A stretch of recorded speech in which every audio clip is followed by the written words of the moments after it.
성부와 성자와 성령의 이름으로 아멘. 오늘은 견진성사에 대해서 공부하겠습니다. 세례성사와 성체성사와 함께 견진성사는 그리스도교 입문성사입니다.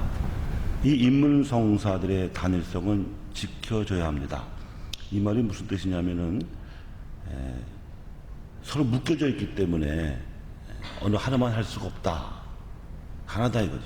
세례성사를 받은 사람들은 견진성사를 해야 되고, 또 세례성사와 견진성사를 받은 사람들은 성체성사를 해야 된다. 그 소리죠.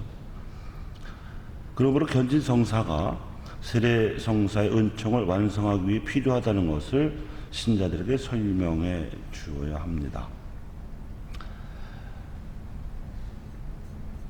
견진성사로 신자들은 더욱 완전히 교회와 결합되며 성령의 특별한 힘을 받아서 그리스도의 참된 증인으로서 말과 행동으로 신앙을 전파하고 옹호하여야 할 더 무거운 의미를 지게 됩니다.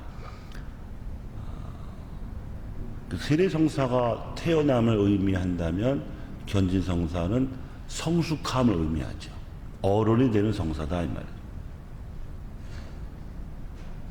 견진이라는 말 자체가 굳을견 떨칠진이라는 뜻입니다. 신앙을 굳게 하고 이웃에게 전하는 그런 이제 은총을 받는 성사라는 거죠. 여러분들이 견진성사를 받으시게 될 때 반드시 부르는 성가가 있습니다. 여러분 앞에 있는 성가책을 펴서 146번 한번 보시기 바랍니다. 가톨릭 교회에서 중요한 예식을 할 때마다 반드시 부르는 성가가 이 146번인데 여러분 견진성사 때도 반드시 부르게 됩니다. 이 146번 성가의 가사를 보면 견진성사의 교리가 다 들어있습니다.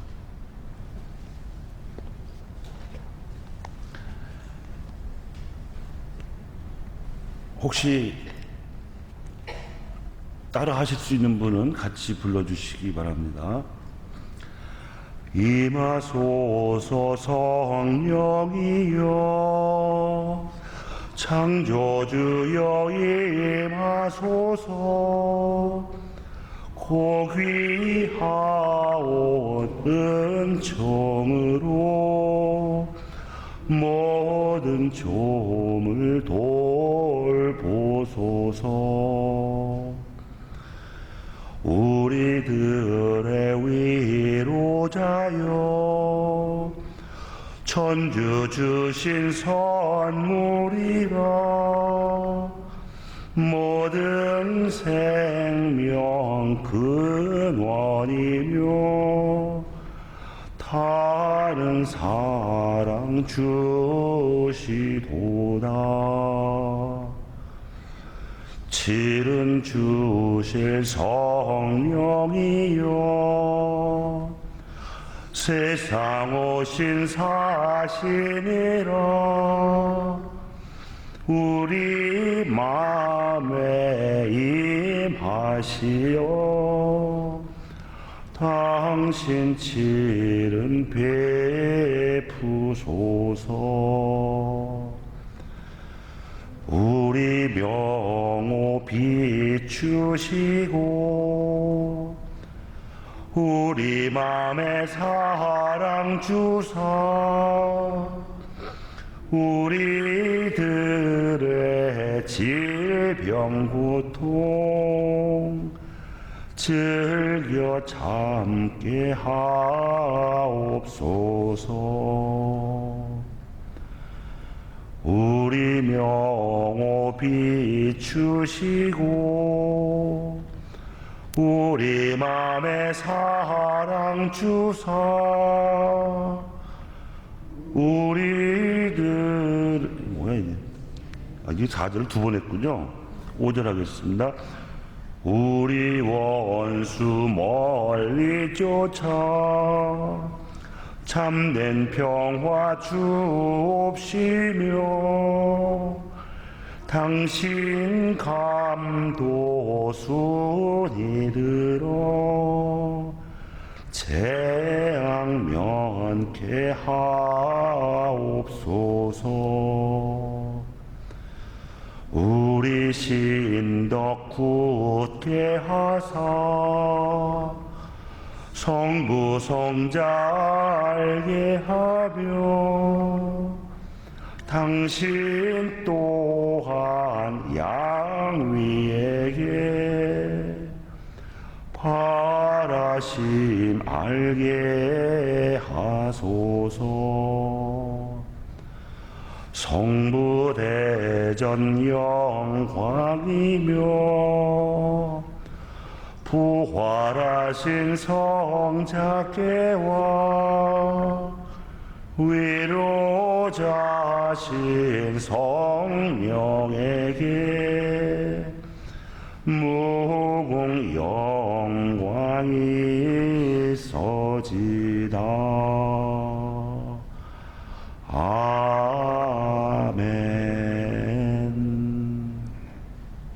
그레고리오 성가입니다. 가사 잠깐만 좀 살펴보고 넘어갈게요. 임하소서 성령이여 창조주여 임하소서. 고귀하원 은총으로 모든 조물 피조물을 말하죠. 조물 돌보소서. 2절 우리들의 위로자여 천주 주신 선물이라 모든 생명 근원이며 타는 사랑 주시도다. 성령을 받으면 이제 불타는 사랑의 은총이 내린다 이거죠. 세 번째, 칠은 주실 성령이여. 칠은은 7가지 은사를 말하죠. 7가지 은사. 7가지 은사는 우선 하느님이 계시다. 그리고 그분이 모든 피조물들, 그러니까 우주의 창조주이시기도 하고 우리 생명의 창조주이시다 하는 걸 깨닫는 은사입니다. 신자라면 다 이건 받게 되죠. 아니면 신앙생활을 할 이유가 없죠. 그 다음에 통달의 은사라는 게 있어요. 통달의 은사는 이제 깨달음의 은사, 지혜의 은사하고는 반대로 피조물들을 통해서 그 속에 이제 드리워져 있는 하나님의 영광을 깨닫는 것입니다. 그 피조물이 워낙 다양하니까 이 통달의 은사는 굉장히 사람마다 다양하게 나타날 수 있는데요. 제가 아는 어느 수녀님이 계신데 그분이 대학에서 화학을 전공하신 분이에요. 근데 그분이 어떻게 이 통달의 은사를 설명하냐면 이제 화학의 이제 원리 중에 이제 원소와 원소가 결합되는 거 있잖아요. 그 물이 어떻게 형성되느냐 하면은 H2O잖아요. H2O. 그러니까 수소 2분자하고 산소 1분자 결합하면 물이 생기는 거예요. 당신이 그게 너무 신기했대요. 시작이니까 물론 그렇겠지만 어쨌든 어떻게 수소 2분자와 산소 1분자가 만나면 어떻게 물이 되느냐 이거야. 그러니까 화학이라는 학문은 그 현상을 설명하긴 해도 이유는 설명을 못 하거든요. 하느님이 만드신 질서니까 당연히 그런 건데 당신은 그게 신기했대요. 또 그런가 하면은 이 농부들은 집을 나설 때 항상 하늘을 보지요. 왜 볼까요? 그날 날씨에 따라서 작업량이 달라지지. 작업 종류도. 비 오면 논에 물꼬를 터야 될 것이고 또 해가 땡땡 내리쬐면은 한낮은 피해가지고 새벽에 좀 일하고 서늘할 때 일해야 되겠다. 뭐 이런 걸 정한단 말이에요. 그래서 농사 짓는 사람들은 천성이 이 기후에 순종하지 않을 수가 없어요. 그리고 왜 그런 말 있잖아요. 우리 어른들 하신 말씀에 벼는 농부의 발자국 소리를 듣고 자란다고. 88번 이상 손이 가야 쌀 한 톨이 생기는 거거든요. 벼 한 톨. 우리가 그걸 먹는 거라고. 우리야 뭐 당연히 돈 주고 사 먹으니까 그 이치를 잘 모를 수 있는데 농사 짓는 사람들은 그게 아니야. 거의 자기 자식처럼 곡식을 자지요. 그러니까 농부들은 농사라는 일을 통해서 하느님은 아는 거예요. 뭐 그 밖에도 많죠. 뭐 가르치는 사람들은 교육이라고 하는 지적인 노동을 통해서 철 없던 아이들이 이렇게 변해가는 모습을 보면서 역시 참 하느님께서 이미 아이들 안에 진리나 지혜나 적어도 지식을 깨달을 수 있는 능력을 주셨기 때문에 교사가 전해주기만 하면 이제 알아듣고 달라지고 우리가 다 그런 과정을 거쳐서 이 자리에 있는 거죠. 뭐 그런 것처럼 하여튼 이 피조물의 질서와 이치를 통해서 이제 하느님을 깨닫는 것이 통달의 은사입니다. 그 밖에도 이제 지식의 은사, 의견의 은사, 굳셈의 은사, 또 효경의 은사, 경외심의 은사 등등이 있습니다. 예비자기일 때 다 배우셨죠? 대답 소리가 안 나오는 게 이상하네. 예비자들인가 지금? 예비자기 때 배우셨어요. 그리고 제가 성령관이 대충일만에 이 얘기 강조했습니다. 기억 안 나세요? 나요 안 나요? 아이, 그거를 받으라고 그 뭐 은사를 적은 무슨 책종이 다 나눠드리고 다 별짓 다 했는데 아무튼 그 7은 7가지 은사를 주실 성령이요 세상 오신 사신은 뭐 말 그대로 하느님이 우리에게 보낸 메신저라는 말이죠. 메신저. 우리 마음에 임하시어 당신 7은 베푸소서. 4절 우리 명호 비추시고, 명호라는 말 좀 생소하실 수 있는데 옛날에는 자주 쓰던 말이에요. 명호가 열렸다, 철이 들었다 이 말이에요. 이거를 다른 말로 하면 글쎄 이성 혹은 오성, 철학에서는 그렇게 말을 해요. 알아들을 귀가 생겼다 이거지. 우리 명호 비추시고 우리 마음에 사랑 주사 우리들의 질병 고통 즐겨 참게 하옵소서. 그 질병 고통 없이 우리가 살 수는 없습니다. 누구도 예외 없죠. 근데 이 성령을 받으면 그 질병 고통을 우리가 인생을 살아가면서 피할 수 없는 그것을 이겨낼 힘을 받는다 이거죠. 신앙은 질병 고통을 없애주는 무슨 마술이 아니고 오히려 인생의 여러 가지 그 어려움들을 이겨낼 힘을 갖고 자기 인생을 정직하게 대면하게 해주는 그런 지혜지요. 5절 우리 원수 멀리 쫓아. 원수가 누굴까요? 여러분 우리의 원수가 누굴까요? 마귀죠. 사탄이지요. 악령. 우리 원수 멀리 쫓아 참된 평화 주옵시며 당신 감도는 예, 한자로 쓰면은 느낄 감자에다가 이끌 도자예요. 성경이 성령의 감도로 쓰여졌다 이렇게 말하는데 그때 말하는 감도입니다. 감도. 이끄심. 당신의 이끄심을 순히 들어서 재앙 면케하옵소서. 무슨 재앙이 있길래요? 무슨 재앙이 있을까요? 인생에? 뭐 여러 가지 있을 수 있는데 여기서 말하는 재앙은 그러니까 하느님의 뜻을 따르지 않고 자기의 욕심이나 이기심만 쫓아가다가 당하는 자업자들의 벌들이 있습니다. 인생에. 있겠죠?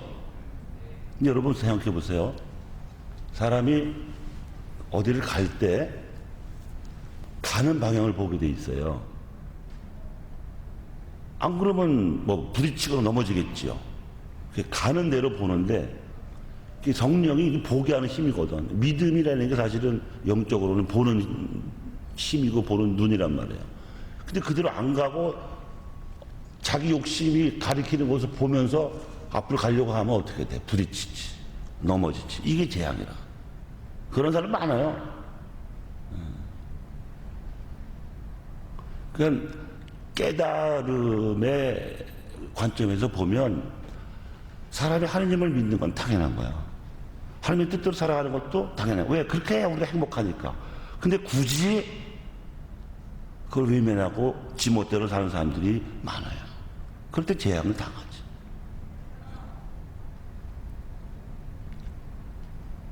육절 우리 신덕 굳게 하사. 신덕은 믿음의 덕이죠.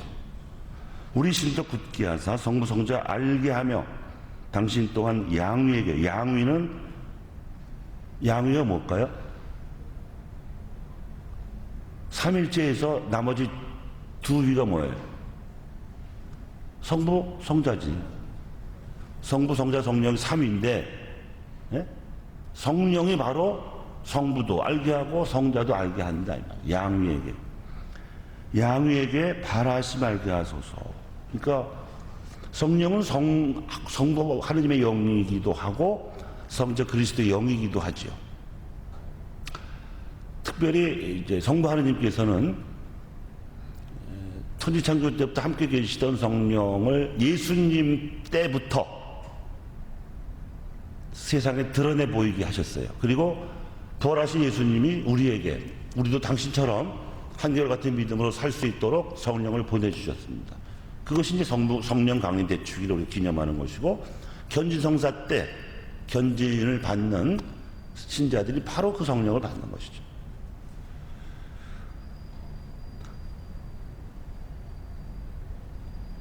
성부대전 영광이며, 대전은 이제 커다란 궁전이라는 뜻이에요. 성부대전 영광이며 부활하신 성자께와 유료자신 성령에게 무궁 영광이 있어지다. 아멘. 예. 다음 시간에도 시작된 이걸 한 번씩 부르고 교리를 지속하도록 하겠습니다.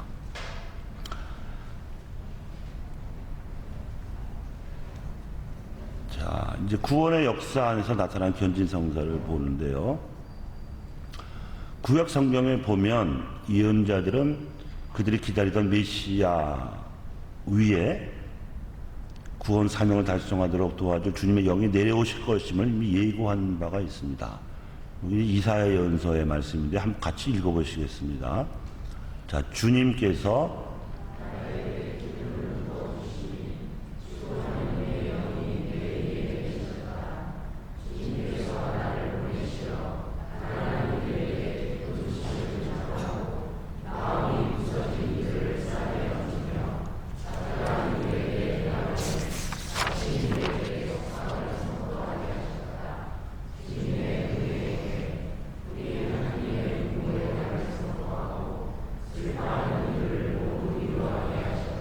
이사야라고 하는 예언자가 예수님 오시기 한 500년쯤 전에 이런 예언을 했습니다. 그리고 이제 지금 루카복음을 보시는 건데 바로 이 대목을 예수님이 읽으셨어요. 같이 읽어보시겠습니다. 예수님께서는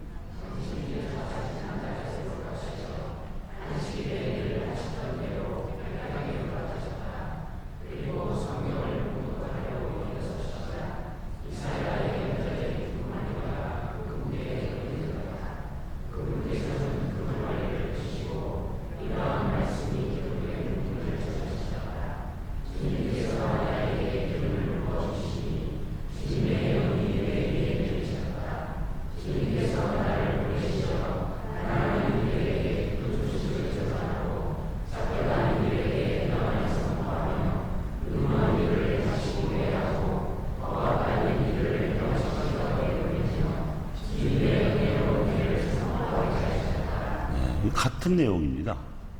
예수님이 공생활을 시작하시면서 요한에게 가서 요르단강에서 세례를 받으시고 그때 성령을 아주 가득히 받으셨는데 의아하게도 그 성령이 예수님을 광야로 내보내서 40일 동안 유혹을 받게 하셨어요. 그때 단식을 하셨습니다. 40일 단식. 근데 40일 단식을 했으면은 거의 초죽음이 되어야 되지 않나요? 그렇지 않겠어요? 우리가, 여러분 며칠 동안 단식해 보셨어요? 한 일주일 정도 단식하려도 힘들어요. 그 일주일 단식하려면 예비 단식을 한 일주일 해야 되고요. 그러니까 처음부터 막 가면 안 되고 두 끼, 한 끼, 죽 이렇게 준비를 해야 된다. 이 위장을. 그리고 일주일 단식을 완전하게 했다고 하더라도 바로 밥 먹으면 큰일 납니다. 복식이라고 해갖고 역시 또 달래줘야 돼. 미음 먹고 또 한 미음은 한 며칠 먹어야 되죠. 그리고서 한 끼 먹고 두 끼 먹고 그 다음에 이제 해야 탈이 없어요. 근데 40일 단식을 우리는 저 흉내도 못 낼 일인데 아무튼 성령을 받으셨기 때문에 가능했을 거라고 생각을 합니다만 그렇게 해서 40일 단식을 마치시고 고향에 가셨어요. 나자렛이 고향이죠. 그 당시는 이제 마을마다 회당이 있었는데 그 회당에 들어가셔서 읽은 첫 성경이 지금 읽으신 대로 이사야전서 61장이었다. 당신의 사명을 천명하신 거죠. 신부들이 이제 서품을 받을 때요, 성경 구절을 하나씩 선택을 해요. 누구나 선택을 합니다. 이 말씀대로 살겠습니다. 이런 뜻이죠. 근데 제가 선택했던 게 이거였어요. 주님께서 나를 보내시어 가난아이들에게 복음을 전하게 하셨다. 그래서 이 대목만 보면 반갑죠. 사제로 서품될 때 생각이 나니까. 그래서 예수님께서 요한에게 세례를 받으실 때 성령께서 그분 위에 내려오신 것은 그분이 바로 오시기로 되어 있던 바로 그분이시며 하나님의 아들이신 메시아이시라는 징표였습니다. 성령으로 잉태되신 예수님의 전 생애와 사명은 성부께서 그분께 아낌없이 주시는 성령과 이루는 완전한 친교 안에서 실현됩니다. 예수님은 잉태되실 때도 성령으로 잉태되신 분이시지만 성장할 때도 성령이 머물러 계셨고 당연한 거죠. 그리고 공생활을 하는 동안도 내내 성령에 이끌려서 성령의 이끄심에 따라서만 복음을 전하셨죠. 그러니까 돌아가신 후에 부활하실 수 있었던 것이고 우리에게도 같은 성령을 주실 수 있었던 거죠. 그런데 이 성령의 이 충만함은 오로지 메시아에게만이 아니라 메시아를 믿는 모든 백성들, 즉 우리 신자 모두에게 전해질 것이었습니다. 예수님께서는 성령을 보내주시겠다고 제자들에게 여러 번 약속을 하셨고 이 약속을 부활날 처음으로 실현하셨으며 성령 강림날에 더욱 분명하게 실현하셨습니다. 성령을 충만히 받은 사도들은 하나님께서 하신 큰 일을 전하기 시작을 했습니다. 하나님께서 하신 큰 일이 바로 예수 부활이지요. 그 이전에도 없었고 이후에도 없는. 그런데 예수님을 믿는 사람들은 마지막 날에, 즉 우리 생애의 마지막 날이 죽는 날이잖아요. 또 전체의 마지막 날은 공심판 때인데 부활시켜 주리라. 영원한 생명으로 약속을 하셨어요. 그게 하나님께서 하신 큰 일이고 기쁜 소식의 본질입니다. 본질. 우리가 육신이 죽어도 그건 끝이 아니다. 부활할 수 있다. 영원한 생명으로 부활할 수 있다. 이게 이제 복음의 핵심이란 말이에요. 그리고 영원한 생명으로 부활할 것을 이제 약속받은 우리는 그때까지 그 영원한 생명을 미뤄둘 필요가 없이 지금부터 새로운 삶을 살아갈 수 있다. 이게 신앙생활의 본질이죠. 그리고 베드로는 성령이 쏟아져 내려오신 것을 메시아 시대의 징표라고 선언을 했습니다. 자, 이게 이제 사도행전의 말씀인데 같이 또 읽어보시겠습니다. 유다인들과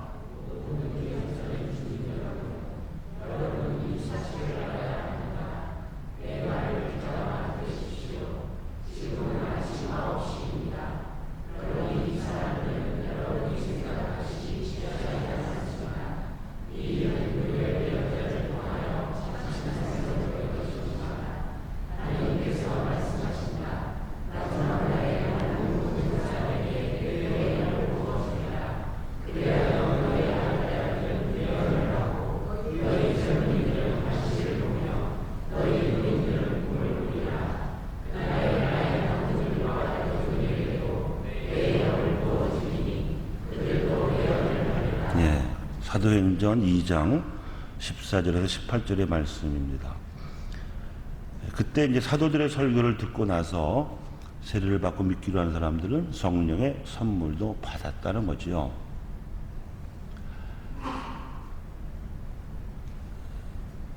바울의 6세 교황님께서 이와 관련해서 이런 말씀을 하셨어요. 그때부터 사도들은 그리스도의 뜻을 받들어 새 신자들에게 안수하여 세례 은총을 완성시키는 성령의 선물을 베풀어 주었다. 이래서 히브리서에서 그리스도교 인문의 초보적인 교육 주제들 가운데 세례와 안수의 교리도 언급하게 된 것이다. 가톨릭 전성은 안수를 견진성사의 기원으로 당연히 인정하였으며 이 견진으로서 성령 강림의 은총이 교회 안에 영속되고 있다 할 것이다 했는데, 이제 견진성사 예절의 핵심이 이 안수입니다. 안수. 여러분들에게도 주교님이 오셔서 성령 특은의 특별한 은사를 특은이라고 하는데, 특은의 날인을 받으시오. 그러면 이제 성령 축성된 기름을 여러분 이제 이마와 양 손바닥에 세례 때처럼 발라주고 안수해요. 그게 견진성사 예절의 핵심입니다. 핵심.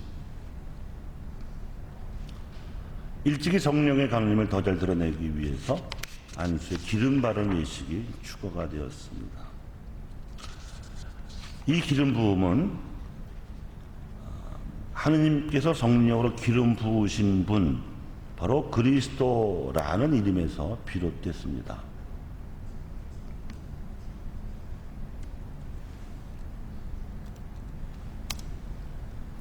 그리스도라는 말은 메시아의 히라버 번역이고요. 메시아는 히브리 말로서 기름 부음 받은 사람 이런 뜻이에요. 그러니까 옛날에 누구한테 기름을 발랐냐면은 왕, 예언자 또는 뭐 나중엔 사제들까지. 하여튼 중요한 하느님의 뜻에 따라서 하느님 대신 백성들에게 봉사할 사람에게 그 사명을 일깨워주기 위해서 발랐던 게 기름이에요.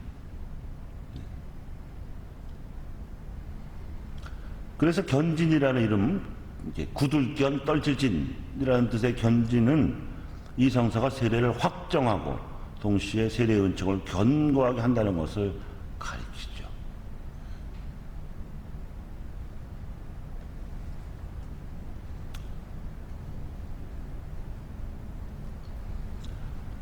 견진성사의 표징, 즉 재료는 기름이고요. 예식은 어떻게 하냐? 기름 바른 도유. 도유는 기름을 바른다는 뜻이에요. 도유. 성경과 고대 사회의 상징 체계에서 기름 부음은 풍부한 의미를 가지고 있습니다. 기름은 풍요와 기쁨의 표징이었습니다. 기름은 목욕 전후에 기름을 바르는 데서도 나타나듯이 정화시키는 것을 상징합니다.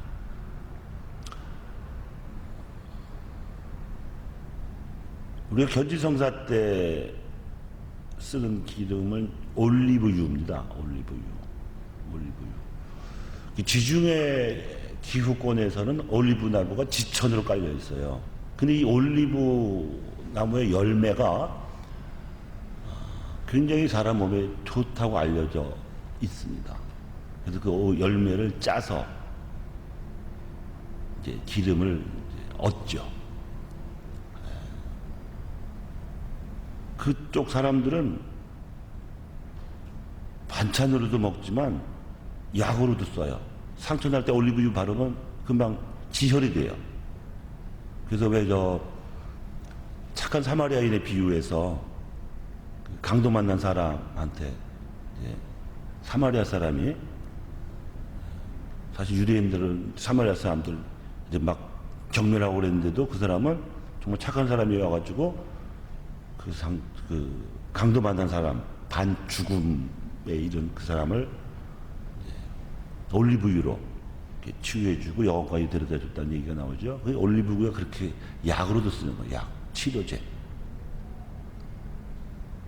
또 육상 경기 선수와 씨름 선수에게 기름을 바르는 데서 나타나서 유연하게 합니다. 선수들이 서로 기름을 바르면 어떻게 될까요? 미끄럽잖아요. 미끄러우니까 함부로 내도되기 칠 수가 없지. 깨지고 상처나는 곳을 낫게 함으로 치유를 상징하고 아름다움과 건강과 힘이 넘치게 하는 기능이 있습니다. 기름 바름의 이 모든 의미가 성사 생활 안에 들어왔습니다. 그래서 세례 전에 예비 신자에게 기름을 바르는 의식은 죄를 씻는 정화와 믿음을 튼튼하게 하는 강화를 뜻하고 병자 성유가 또 있거든요. 병자들에게 기름을 바르는 것은 치유와 위안을 뜻합니다. 그러니까 육신의 질병도 치유되기를 이제 바라는 뜻으로 하지만 이 병자성사에서 기름을 바르는 가장 더 중요한 의미는 쓸데없는 죽음의 공포에서 해방시키는 거예요. 죽음이 벌이 아니잖아요. 안 죽으신 사람이 없잖아. 지난번에도 말씀드렸듯이. 근데 우리가 그 공포 때문에, 그 공포 가지고 있다고 안 죽는 것도 아니고, 그렇다고 뭐, 어떻게 더 잘못되는 것도 아닌데, 괜히 그 심리적으로 우리가 이 사탄의 표적이 되는 거예요. 근데 죽은 후에 우리가 하나님한테 간다. 또 우리가 세례받은 사람들, 성사생활 하는 사람들은 우리 천당 간다. 이 믿음만 있으면 되는데, 이 흔들리는 거예요. 약해지니까. 몸이 약해지면 마음도 약해지잖아요. 그거를 해방시켜주는 위안의 효과가 제일 큰 거예요. 세례 직후와 견진과 서품 때에 축성성유를 바르는 것은 축성되었다는 표징입니다. 서품 때도 저희들이 축성성유를 발라요. 주교님이 이렇게 사제들의, 부제들의 이마하고 양손에 기름을 발라줍니다. 그럼 이제 너는 하나님의 사람이다. 이제 그 소리. 그걸 축성이라고 해요. 축성. 또 다른 말은 성별, 거룩하게 구별됐다 이거죠.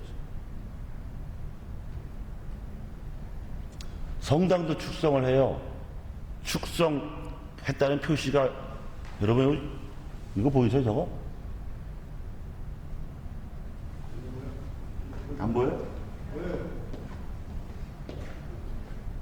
이게 독특한 십자 문양인데요. 주교님이 오셔서 뭐야 기름을 발랐다는 표시예요. 여기 또 어디 있죠? 이쪽에 있어요.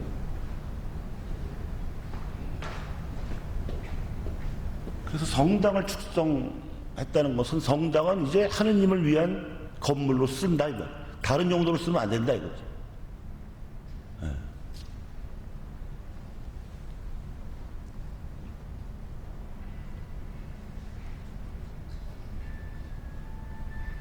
그렇게 하느님의 것과 세상의 것을 구별하는 의미가 축성이에요. 축성. 견진의 도유를 받은 그리스도인은 예수 그리스도의 사명과 그분이 가득히 지니신 성령의 충만에 더 깊이 참여함으로써 삶 전체에서 그리스도의 향기를 풍기게 되기를 바랍니다. 견진성사를 받는 사람은 이 도유를 통해서 성령의 인호를 받습니다. 세례 때 받은 인호를 다시 한번 강화하는 거예요. 강화. 사도 바울의 직언이 여기에 해당하죠. 우리를 여러분과 함께 같이 읽읍시다. 우리를 여러분과 함께 그리스도 안에서 굳세게 하시고 우리에게 기름을 부어주신 분은 하느님이십니다. 하느님께서는 또한 우리에게 인장을 찍으시고 우리 마음 안에 성령을 보증으로 주셨습니다. 성령 이 나리는 전적으로 그리스도께 속해 있고 그분을 영원히 섬기겠다는 표시인 동시에 종말의 큰 시련 때에 하나님께서 보호해 주시겠다는 약속이기도 합니다. 저는 국민학교 4학년 때 견진성사를 받았어요. 지금은 12살이 넘어야 이제 주는데 그때는 그게 가능했어요. 제가 그 예비대학 교리를 8살 때 받았는데 그때는 이 교리문답이었어요. 교리문답. 교리문답 말 그대로 이제 문답인데 한 전체는 300가지가 넘는데 이제 실제로 외우게 하는 건 한 100가지 조금 넘었어요. 그걸 다 외워야, 예, 그걸 다 외워야 세례를 줬어요. 그걸 던진데 그걸 또 다시 외워야 돼요. 지금도 기억에 남는 이제 문답이 이런 거예요. 제일 첫 번째가 이건, 사람이 무엇을 위하여 세상에 났느냐? 그러면 답이 정해져 있어. 사람이 천주를 알아 공경하고 자기 영혼을 구하기 위하여 세상에 났느니라. 천주를 알아 공경하고 자기 영혼을 구하기 위하여 세상에 났느니라. 두 번째, 사람이 천주를 알아 공경하고 자기 영혼을 구하기 위해서는 어찌 해야 할 것이뇨? 그러면 사람이 반드시 천주교를 믿고 봉행할지니라.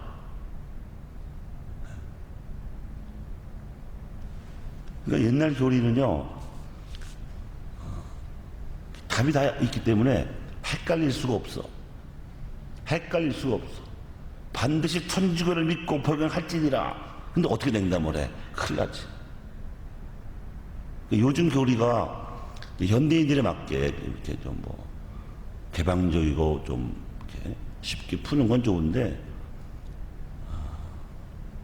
너무 많은 자유를 허용한다 그럴까요? 과잉 자유. 그러니까 세형세자들이 냉담하잖아. 아, 저는 아주 깜짝 놀랐어요. 여기 와갖고 우리가 성탄 때 세례식을 하잖아요. 그럼 이제 한 달 후에 첫 고백을 한다고. 그럼 그게 한 1월 하순이죠. 근데 3월, 4월, 5월 됐는데 고에서에 누가 와서 말하기를 첫 고백입니다 이런단 말이에요. 아니, 그거 벌써 몇 달 전에 했는데요. 왜 이제 오세요? 그냥요. 나 이런 젠장. 어떻게 배웠길래 그럴까? 강요를 받아서 세례한 것도 아닐 텐데. 요즘이 그게 문제예요, 그게. 오히려. 어쨌든,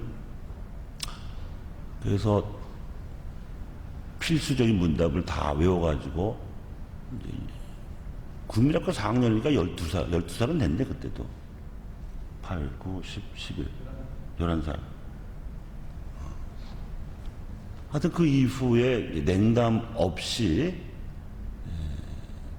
옆길로 새지 않고 이렇게 신앙생활 할 수 있었던 이유가 저는 견진성사의 은총이라고 생각하고 살았어요, 이제까지.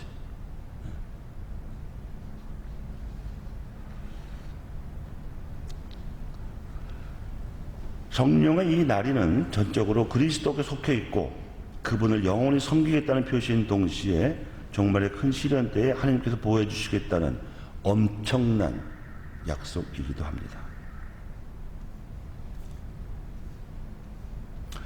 견진성사에서 발라주는 기름을 크리스마 성유라고 합니다. 뜻이 없어요. 고유명사니까. 크리스마 성유. 이 성유는 성목요일 아침에 거행되는 성유 축송 미사에서 주교님이 축송하신 겁니다. 이 기름을 바르는 예식이 견진성사의 핵심인데, 이에 앞서서 주교는 견진자들 위해 이렇게 두 손을 펴서 안수 기도를 합니다. 안수는 이제 성령을 준다는 표징이지요. 자, 주교님이 여러분에게 하실 기도문 한번 같이 읽어보시겠습니다. 우리 주 예수 그리스도의 아버지 전능하신 하느님, 여기 있는 이 교우들을 물과 성령으로 다시 나게 하시고 죄에서 해방시키셨으니 이 교우들에게 파라클리토 성령을 보내주소서. 지혜와 통찰의 영, 의견과 용기의 영, 지식과 공경의 영, 주님을 두려워하는 경외의 영을 보내주소서. 우리 주 그리스도를 통하여 비나이다. 요게 바로 일곱 가지 은사, 즉 7은이에요.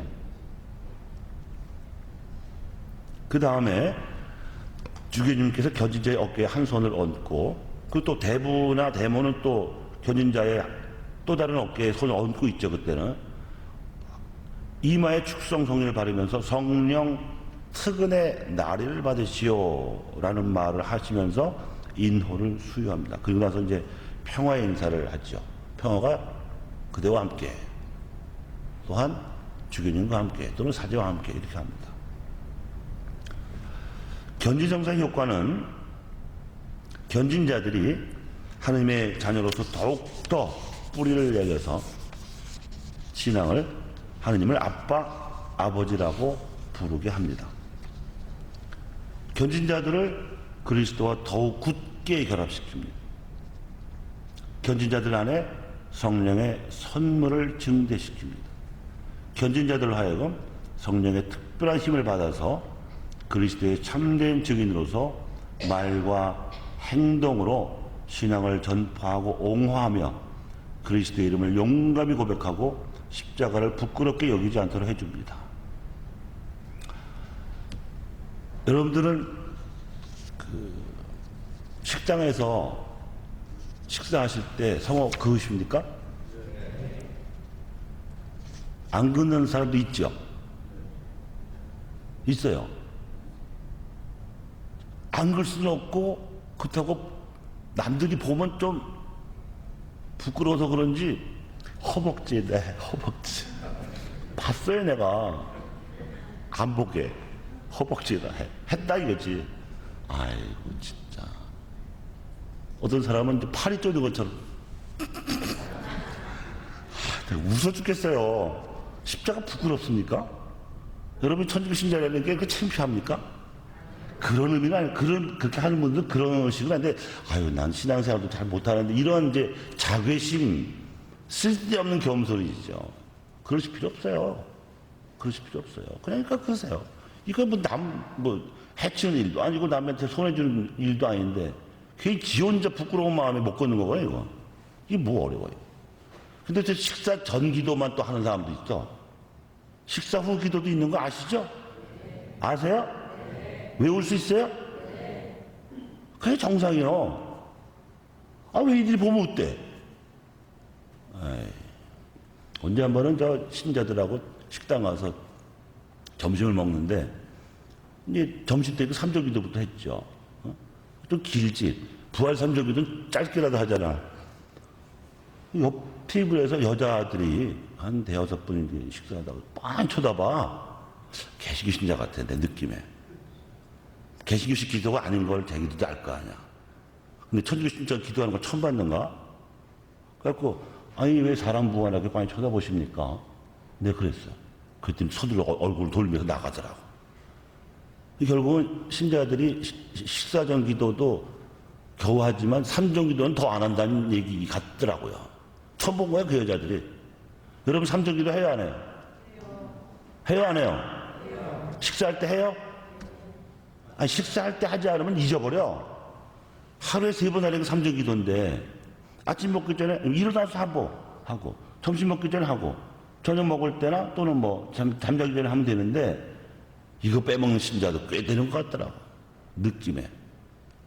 그래서 이제 신자들하고 어울려 밥을 먹을 때 알아. 내가 시작하면 바로 개응이 안 나와.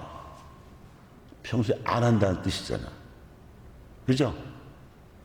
그 사람들도 견진성사 받은 사람이 있을 텐데도 견진을 헛받았나? 식사 전 기도도 겨우 하고, 삼전 기도도 그냥 막 빼먹고. 여러분 솔직히 말씀해 보세요. 삼전 기도 해야 안 해요? 부활 삼전 기도 다 아시죠? 식당에서 안 믿는 사람들 앞에서 또 하실 수 있어요? 그게 견진이야. 그리고 그 자기 마음의 문제인데, 식당 주인이 와서 하지 마시오, 이럴 일이 아니거든요. 그렇잖아. 그거 시간을 재면 글쎄 그게 30초나 걸리나? 1분도 안 걸려. 아무튼 부끄럽지 않게, 십자가를 부끄럽지 않게 해주는 게 견진의 효과예요. 누가 이 성사를 받을 수 있는가? 12살 이상으로서 아직 견진 성사를 받지 않은 영세자들 모두 이 성사를 받을 수 있으며 또 받아야만 합니다. 그래서 혼배 성사도 가능한 한 견진 성사를 받고 나서 하라고 권하고요. 수도원에 입회할 때도 견진성사를 받은 사람, 사제서 보면 말할 것도 없고 신학교.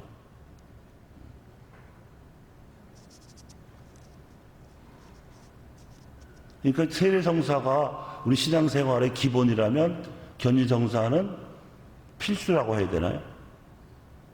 뭐 그렇게 말할 수 있습니다. 견진성사를 받는 목적은 그리스도인을 그리스도와 더욱 긴밀하게 일치하도록 이끌어주고요. 성령의 은혜와 활동에 대해서 더 생생한 친밀감을 가지도록 이끌어줌으로써 그리스도인의 삶에 따르는 사도적 책임을 더 잘 감당할 수 있게 하는 것입니다. 그러므로 견진교리교육은 예수 그리스도의 교회, 곧 본당 공동체뿐 아니라 보편교회에 대한 소속감을 일깨워주도록 힘써야 합니다.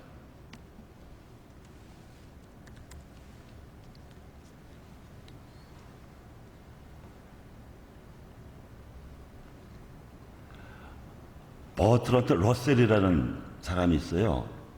영국의 사상가인데 그 사람이 좀 특별한 연구를 했어요.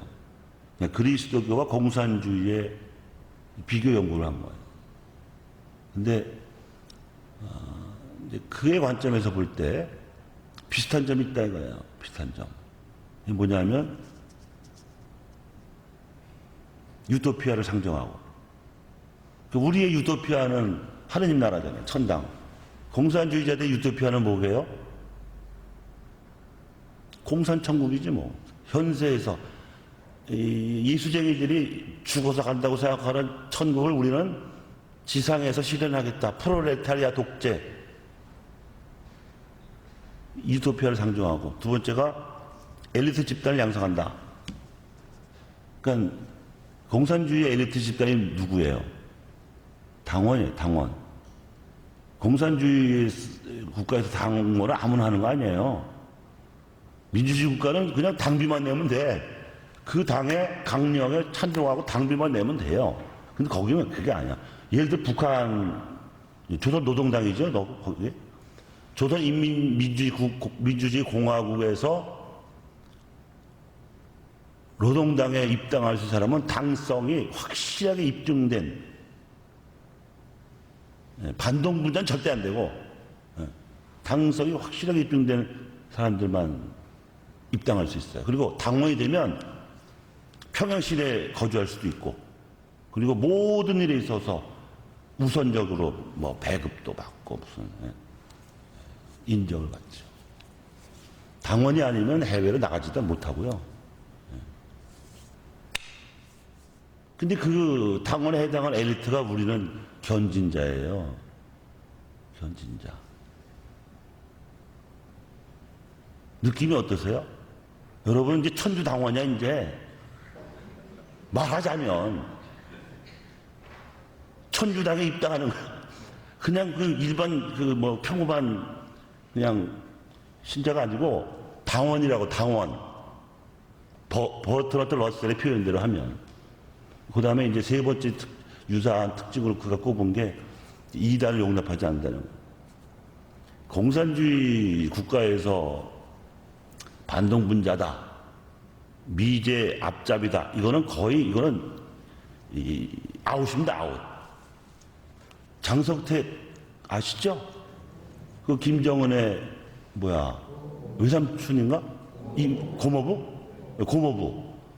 고모부분은 이건 당원 중에서도 이거는 그렇잖아요.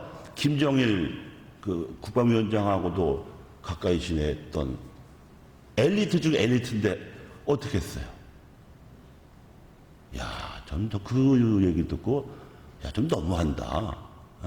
고모부는 아버지 반열인데, 뭐, 노선이 다르거나 생각이 다를 수 있지만, 좀 쉬시죠. 이러면 되지. 그렇잖아요. 이걸 기관단적으로 쏴서 무슨 화염방사를, 나 그 보도 믿을 수가 없는데, 그게 사실이라 그러면, 이거는 지 앞길을 지가 이거는 무덤을 판 거나 똑같아. 하느님이 절대 안 봐주지, 그런 거. 아유.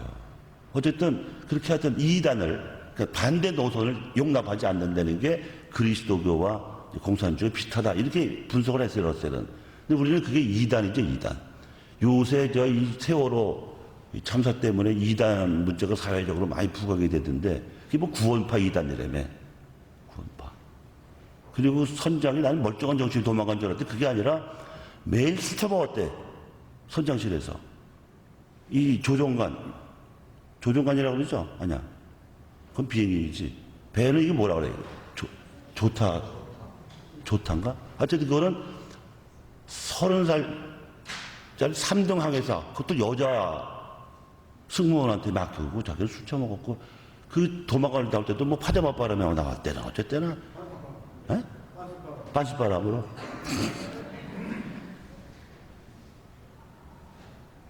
그건 정신 나간 짓이 아니라 그건 이미 살인을 예비했다고 봐요. 그렇잖아요? 자기가 이 보호해야 될 승객을, 아유, 참 이단이 무서운 거예요. 교리가 달라서만 무서운 게 아니라 하는 짓거리가 무서운데, 이단이 사실은 구원포만 있는 게 아니랍니다. 저도 요새 들었는데 100개가 넘는데 100개가. 저 경기도 가평에 가다 보면은 이상한 무슨 성이 있어요, 성. 거기서 식당이 있길래 저는 가평에 있는 아는 사람 만나러 갔다 거기서 식사를 뭐 했는데 그게 에덴파의 아지트랍니다, 아지트. 근데, 그 축구장도, 잔디구장이야, 축구장도 있고, 뭐, 아주. 근데 거기는 그 파에 다니는 신자들의 아들, 딸들끼리만 혼인을 허용한다. 이거 망하지는 않을 것 같아. 자기들끼리는 잘 지낼 수 있을 것 같아. 그리고 거기는 예수님 이런 상 대신에 교주의 얼굴이 그려져 있고. 어떻게 그런 일이 가능한지 모르겠어요, 저는. 하여튼 이단이 무서운 거예요. 사람을 이상하게 만들어. 진리가 아니라, 뭐, 그 밖에도 뭐, 신천지도 요새 기승을 부린대요. 기승을. 그리고 뭐 장막 성전이니 무슨 신앙촌이니 하여튼 그런 여러 가지 이단들이 많아. 개신교도. 천주교는 이단이 없죠. 없는데 저 사적 계시를 받은 이상한 집단이 있긴 있어. 저쪽 나주에 가면은 율리아라는 그 어떤 여성이 무슨 뭐 성체가 뭐 피 묻은 성체가 뭐 내려온 데나 어쨌든 아주 사기를 치는데 거기 광주교구장님들이 계속 경고를 해도 망목 안 해요. 또 외국에서도 성지순례 내려온다네 또 거기는. 근데 그 뒤를 캐보면 다 돈이에요, 돈. 사람들이 내는 헌금으로 축적된 재산이 너무너무 커지면 이제는 처음엔 그 사람들이 돈을 모았겠지만 나중엔 돈이 그 사람을 부리는 거야. 돈 때문에 더 사기를 세게 쳐야 되는 거야. 한 번은 명동 가톨릭 회관에서 그 나주율리아를 홍보하는 전단을 돌리는 젊은 여성들을 만났어요. 뭘 주는데 보니까 이 나주 얘기야, 이게. 그래서 여기서 이런 거 하시면 안 된다고 나가시라고 했더니 굉장히 마치 박해를 받는다는 그런 심정으로 막 아주 표정부터 아주 그 뭐랄까 공격적으로 변하는 세뇌당한 것 같아요. 그러니까 돌리겠지. 하여튼 이단의 특성이 하여튼 경직성이에요. 대화가 안 돼. 여가의 주인도 마찬가지예요. 여가의 주인도. 저희 장충동에 대건의 집이라고 있었습니다. 제가 빈민사목 가던 시절에 거기서 거주를 했는데 그 동네 여호와의 증인 본부가 있어요. 저는 거기 주교님하고 사회사막하는 신부들이 같이 살았는데 뻔히 신부들 사는 사제관인 줄 알면서 와. 이웃지간에 좋은 인사 좀 나누잖아.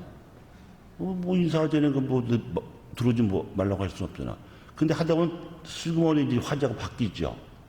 싸우기 싫어서 저들 그때 신부 복장을 하고 있지 않았습니까? 집이니까. 선생님 나가자요.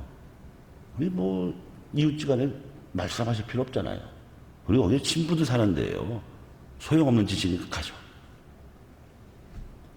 진짜 좀 의도가 좀 못돼 먹었잖아요. 우리가 여호와의 증인에 쳐들어가고서 뭐 그렇게 안 하잖아. 근데 근데 그 사람도 그렇게 해요. 하여튼 여러 가지 이단들이 많은데, 하여튼 그 이단들이 참 유감스럽게도 천주교 신자를 봉으로 본다는 거예요. 왜? 왜 그럴까요? 모르거든. 교리를 잘 몰라. 성경도 안 읽고. 그러니까 속아 넘어가기 쉬운 게 천주교 신자예요. 우리 본당 교적 신자가 7,000명인데 나오는 사람이 2,000명 조금 넘잖아요. 저는 냉담자들을 이제 이런 견진교리를 통해서 이제 회도시키는 게 큰 목표이지만 아마 그 중에 상당수는 그게 넘어간 사람일 수도 있어. 개신교로 갔든지, 뭐 불교로 갔든지, 이단에 빠졌든지. 그 교리를 잘 몰라서 그러는 거야. 성경을 몰라서. 모르니까 넘어가지. 여러분 넘어가지 마세요. 넘어가면 나한테 혼나. 왜? 내가 여러분에게 견진교리를 가르치고 있잖아. 근데 견진교리를 받고 이제 견진성사까지 받을 사람들이 넘어가면 나도 천당을 못 가. 아니, 하나님이 성직자들에게 이런 성사를 거행할 그야말로 큰 권한을 준 것은 의무도 있기 때문에 주는 거거든요. 네가 영세 주고 견진 준 사람 다 데리고 오기 전에 너도 천당 못 와. 이거란 말이야. 네? 아셨어요? 왜 내가 여러분 때문에 천당을 못 가야 돼? 안 되지? 같이 갑시다. 예? 견진성사를 받으려면 은총의 상태에 있어야 합니다. 그러므로 성령의 선물을 받을 수 있도록 정화되기 위해서 견진성사 전에 고해성사를 받는 것이 바람직합니다. 고해거리도 없는데 일부러 받아야 되는 건 아닌데 받는 게 좋다. 왜냐하면 큰 일을 앞두고 있는 거니까.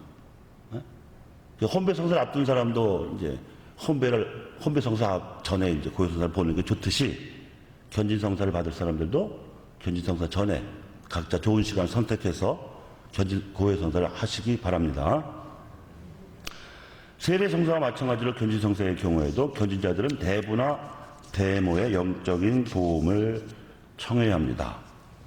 두 성사의 단일성을 드러내기 위해서 세례성사 때의 대부나 대모와 같은 사람으로 하는 것이 바람직합니다.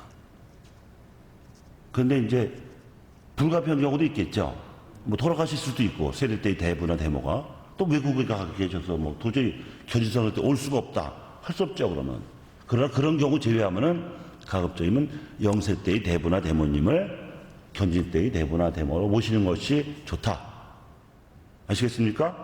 네. 성부와 성자와 성령의 이름으로 아멘.